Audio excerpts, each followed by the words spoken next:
Hello, this is Michael. Welcome back to learning to program using the Godot game programming engine. Alright, in this video we're going to break down the Hello World project even more. We're going to look at values. So in this project I only used string values. And the strings are groups of letters, and they're indicated by these either double quotes or single quotes. So I can also make one here and I can say another string, right?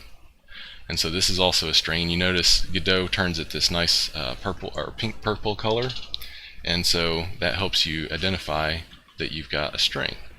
Alright, so a string is a series or a group of letters, and in this case I've got an uppercase R, an E, A, D, Y, and then also an exclamation point as a character that's part of my string.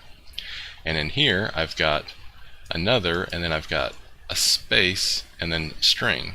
So remember, we also looked at white space being important in the language. Well, white space is important within a string, but it's contained within the string. So this space character is actually a character in the string.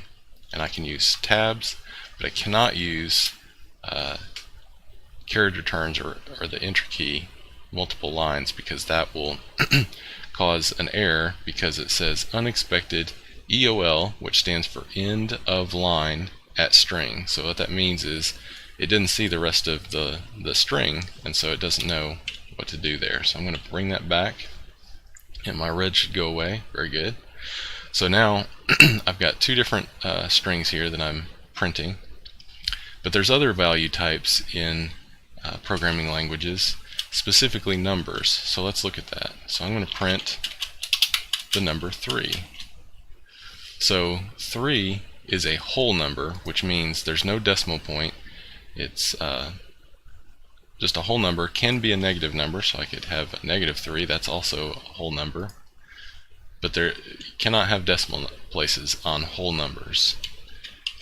Then you can have another type of number, which is called a floating point number, and it can have decimals. So these two types of numbers are treated differently, and we'll see that in the future. These can also have negative signs, and you can have any number of